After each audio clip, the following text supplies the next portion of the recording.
በመካከለኛው ምስራቅ ቀጠና በኃይል የተቀጣጠለው ሰፊ ወታደራዊ ግጭት፣ የሆርሙዝ ሰርጥ መዘጋት እንዲሁም በአሜሪካ በእስራኤልና በኢራን ወገኖች መካከል የሚካሄደው የቀጥታ ወታደራዊ ፍልሚያ የዓለምን ዲፕሎማሲያዊና ኢኮኖሚያዊ አሰላለፍ ሙሉ በሙሉ ማናጋቱ አልበቃ ብሎ የምዕራባውያንን የኔቶ ህብረት ለሁለት የከፈለ አዲስ ዲፕሎማሲያዊ ውጥረት መፍጠርም እየቻለ ነው።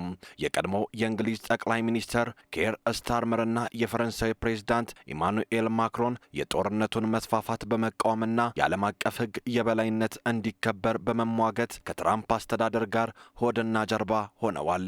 ይህ በለንደን በፓሪስና በዋሽንግተን መካከል የተፈጠረው ጥልቅ የዲፕሎማሲያዊ ስንጥቅ አሁን ደግሞ የተባበሩት መንግስታት ድርጅት መቀመጫ ወደሆነችው የኒውዮርክ ከተማ ደርሷል። ዓለም አቀፉ የዲፕሎማሲ መድረክ በከፍተኛ ውጥረትና በሚያስገርም የፖለቲካ ፍጥጫ ተውጧል።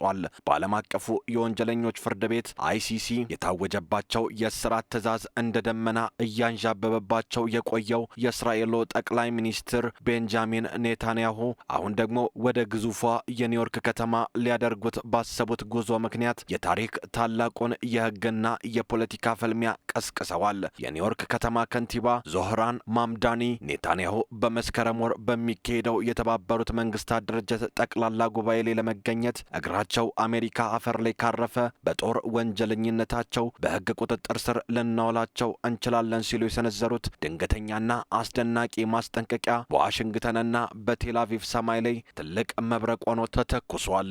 ኔታንያሁ ቦታቸው ሄግ የሚገኘው ዓለም አቀፍ ፍርድ ቤት እንጂ ነፃው ዓለም አይደለም በማለት ባደረጉት ይፋዊ ንግግር የከተማቸው ሕጋዊ ስልጣን እስከ ጥግ ድረስ ለመጠቀም ዝግጁ መሆናቸውን አውጀዋል።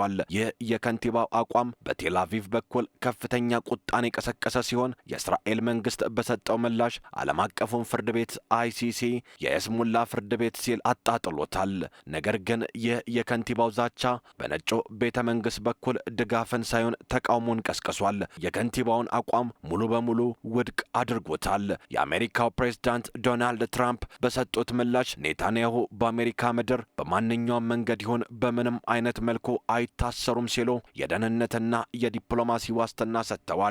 ትራምፕ በማህበራዊ ሚዲያ ባስተላለፉት መልእክት እስራኤል አሜሪካ ከኢራን ጋር በምታደርገው ቀጠናዊ ፍልሚያ አብራ የቆመች ታማኝ አጋር መሆኗን ገልጸዋል።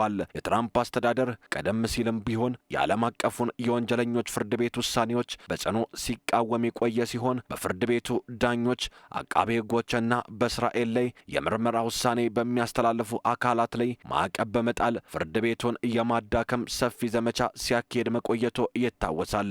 ይህ ክስተት በዲሞክራሲ የዓለም ምሳሌ ራሷን የምታደርገው አሜሪካ የሀሳብና የስልጣን ሉዓላዊነት እንዳላት ለዓለም ያሳየችበት ይመስላል። በአንድ በኩል የሰብአዊ መብቶችና የዓለም አቀፍ ፍርድ ቤት ICC ውሳኔዎች መከበር አለባቸው የሚለው የኒውዮርክ አስተዳደር የሞራልና የሕግ ክርክር፣ በሌላ በኩል የራሱን አጋሮችን ከተጠያቂነት ለመከላከልና የዓለም አቀፍ ፍርድ ቤቱን አቃቤ ሕጎችና ዳኞች ላይ ማዕቀብ እስከ መጣል የደረሰው የትራምፕ አስተዳደር ፍጹም የበላይነትና የፖለቲካ ጉልበት። በኒውዮርክ ከተማ አስተዳደር በኩል ዓለም አቀፉ የሰብአዊ መብት ድንጋጌዎችና የፍርድ ቤት ውሳኔዎች ያላድሎ መተግበር አለባቸው የሚል የሞራልና የሕግ በላይነት አቋም ተይዟል። በነጩ ቤተ መንግስት በኩል ደግሞ አገራዊ ጥቅምን የጠበቀ የጂኦፖለቲካ አጋርነትና የሀያላን አጋርነት የበላይነትን ከማንኛውም ዓለም አቀፍ ሕግ በላይ የማስቀደም አካሄድ ይንጸባረቃል። የእስራኤሉ ጠቅላይ ሚኒስትር ቤንጃሚን ኔታንያሁ ወደ ተባበሩት መንግስታት ድርጅት ጠቅላላ ጉባኤ የሚያደርጉት ጉዞ አሁን ላይ የመላው ዓለም መገናኛ ብዙሃን ትኩረት ሆኗል። የኔታንያሁ ወደ ኒውዮርክ ማቅናት የዓለም አቀፉን ዲፕሎማሲ ወጥመድ ውስጥ ይከትት ይሆን የሚል ጥያቄም ጭሯል።